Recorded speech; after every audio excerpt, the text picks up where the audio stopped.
Although the tradition and symbolism of the Christmas tree originated in the Middle Ages, it was not until the early 19th century that the custom began to figure prominently in holiday celebrations throughout Europe.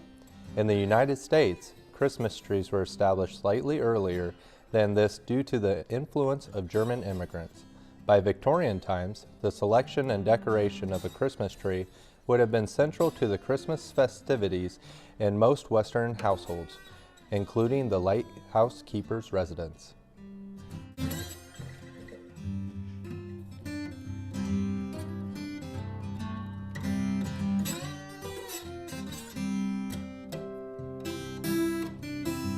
Thanks for listening.